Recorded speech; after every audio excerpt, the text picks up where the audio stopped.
John Heineke, Activision Blizzard's marketing powerhouse for more than 15 years, was announced as Square Enix's new Chief Marketing Officer, October 11, 2018. With this new position came managing and directing the marketing campaigns, including influencer relations, community, and PR associated with Square Enix titles, including Final Fantasy VII Remake. John Heineke was Senior Global Brand Director and later Vice President of Global Publishing of many notable Blizzard titles such as Hearthstone, the Diablo franchise, and the World of Warcraft franchise, as well as the massively popular esports powerhouse Overwatch. After John Heineke took office as Square Enix's Chief Marketing Officer in 2018, the original cast that was hired for Final Fantasy VII Remake was fired and secret auditions were held at the end of 2018.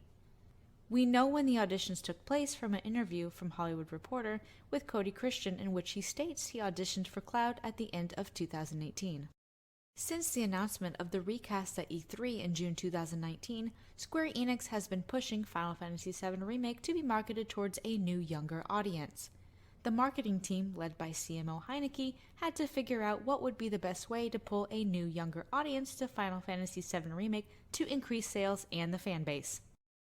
The solution? Hired the young celebrities from Viacom CBS and the CW's popular teen shows All-American, Teen Wolf, and Supergirls, Cody Christian and Tyler Hoechlin, to headline for the rivals Cloud Strife and Sephiroth.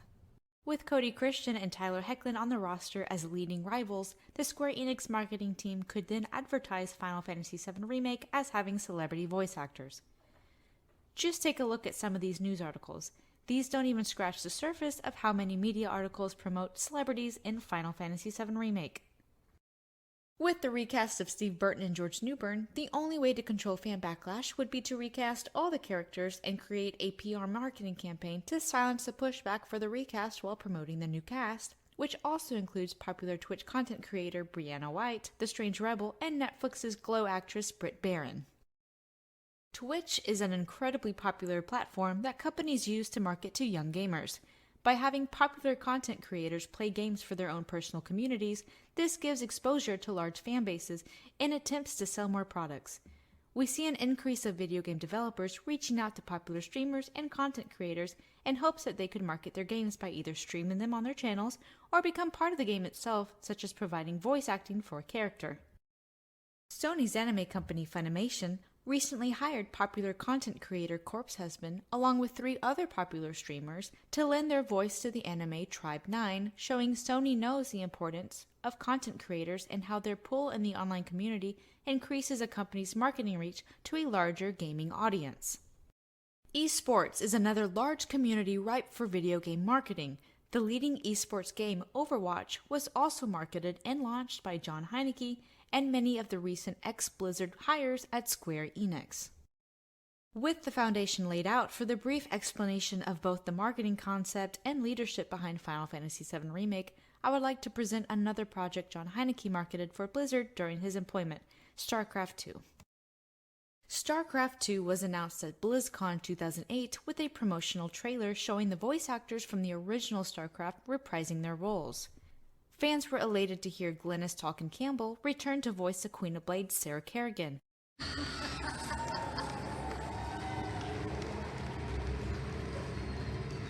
knew you'd find your way here. Eventually. Another promotional trailer was released called the Zerg trailer, which had again Campbell voicing Sarah Kerrigan, the Queen of Blades. We are the Swarm. But we are becoming much, much more. For the final metamorphosis has only just begun. After the 2 promotional trailers, Blizzard announced that Sarah Kerrigan was to be recast and Campbell would no longer be providing her voice. Fans were confused with the decision, and Blizzard revealed the television screen actress Tricia Helfer from the popular sci-fi show Battlestar Galactica would be replacing Campbell. Chris Metzen, the creator of StarCraft and other Blizzard franchises, even stated at the BlizzCon 2009 voice cast panel they got pretty stoked and hooked up with the actress. We got pretty stoked. We hooked up with an actress that is just absolutely amazing, has taken this role and just owned it and brought out nuances I could only hope for. And it's been an absolute pleasure to work with her. You may recognize her from, I don't know, a little show on Sci-Fi Network called Battlestar Galactica. Ladies and gentlemen, Miss Tricia Helfer. Blizzard assumingly told Campbell the trailers she voiced in were actually just her auditions, when they told her she had been recast. It wasn't until years later when Campbell came forward in an interview and revealed that she actually was on the project and she voiced the entire game of StarCraft II before the recast. It was even stated at the BlizzCon 2008 premiere of the promotional trailer that the footage was taken directly from the game. And the cinematic I'm going to show you is actually just a 1 minute portion of it. It's actually cinematic's about 4 minutes long, so I'm only going to show you 1 minute from that 4 minute cinematic, and it's part of the actual in-game intro for StarCraft II. Blizzard never told her or fans why she was recast. After the recast, Blizzard never acknowledged Campbell again and only promoted Tricia Helfer as the voice of Sarah Kerrigan as if Campbell never existed.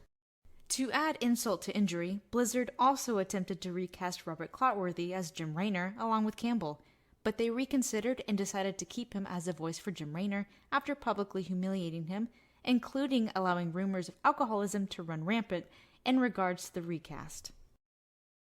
I guess their potential celebrity hookup with Jim Raynor didn't work out as planned, which would have made 2 main leading characters replaced by celebrities for stunt casting. Remember, Square Enix's John Heineke, who now heads the marketing campaign for Final Fantasy VII Remake, was part of the same marketing team for StarCraft II, including the recast of Campbell with Battlestar Galactica's Tricia Helfer. Let's jump right in and outline the circumstances surrounding the sudden recast for Final Fantasy VII Remake and see if we can find any similarities between the recast of StarCraft II and the recast of Final Fantasy VII Remake. Compilation voice actors voiced a promotional trailer for Final Fantasy VII Remake for PlayStation Experience in 2015. We're paying you more than a few gil. You best be worth it. Look, I don't care about your politics. And continued to voice the characters in other projects until John Heineke was hired in 2018. So, Cloud, we meet again. It was stated in a private press conference held by Yoshinori Kitase that the compilation voice cast voiced the entire game. That was expensive, yeah. They pretty much voice-overed the whole game and then did it all over again. The actors were fired months before E3 without being told why, then replaced with popular television actors Cody Christian and Tyler Hoechlin. You're the Cloud. Yeah. I forgot. Yeah. Yeah. Not my anymore. favorite, I got fired, but it was cool. That's all right. Yeah, it's been great. It was a good run. 20 years almost. It was good. Jeez. But Yeah. that's You know the new game's coming out. Thanks for reminding me. That's why they fired us. They fired all of us. They fired everybody. Really? They were Yeah, they looking fired for- the whole cast. They were looking for the next young thing. They did. They hired all younger people. Yeah. Boy. They got rid of all the original cast for a new and younger cast. Yeah, I mean, I was supposed to do it. I mean, obviously, we all got let go. In the Final 7 remake, they recast all the voices, so I'm not happy about it, to be honest with you. I wish I could be happy for the guys playing Sephiroth, but I'm not really.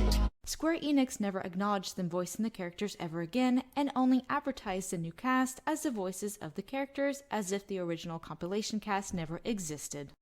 We also got the voice cast alongside the announcement, and Sephiroth is played by Tyler Hoechlin, who plays Superman on the Supergirl series. All right. Previously voiced by Lance Bass in Kingdom Hearts. Anyway, moving on. Definitely moving on. The original didn't have voice acting slogan campaign completely ignored the 13 gaming titles that did have voice acting. We're talking about Final Fantasy VII, the game. Final Fantasy VII, the game, was a side-scrolling, word-typed game. There was no original voices for the actual game. Glancing at the credits for Final Fantasy VII Remake, it's easy to see many employees came over from Activision Blizzard between 2018 and 2019 and influenced the corporate makeup of Square Enix, mainly in the public relations department, better known as the Superman is still voicing Sephiroth department. After 2020, even more ex-Blizzard employees started filling the credits of notable Square Enix games, which leaves the question, is Square Enix turning into Blizzard? The timing of the Final Fantasy VII recast is impeccable.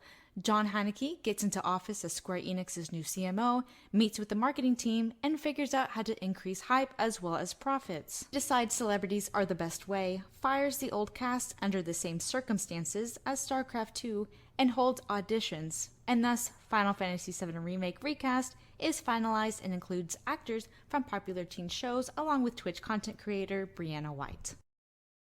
The treatment of the original compilation cast is so unlike Square Enix, but not unlike Blizzard as we've seen in this video. It is clear as day that Square Enix originally wanted and was using the compilation cast, but an outside hire from Blizzard uprooted the plans and secretly recast Final Fantasy VII Remake for a stunt cast that catered to the younger audience they wished to market the game to. The least Square Enix can do is put the voice recordings of the compilation cast in Final Fantasy VII Remake as optional, purchasable DLC so fans can play the entire remake with both the Remake Cast and compilation cast. They can also add the compilation voice cast into Crisis Core Reunion as an optional voice choice so players can choose what cast to play with. The Remake Cast will still be there voicing the characters as per contract, and the compilation cast can be added as an additional expansion. Project G gave birth to the man we know as Genesis. Project G. Project Genesis.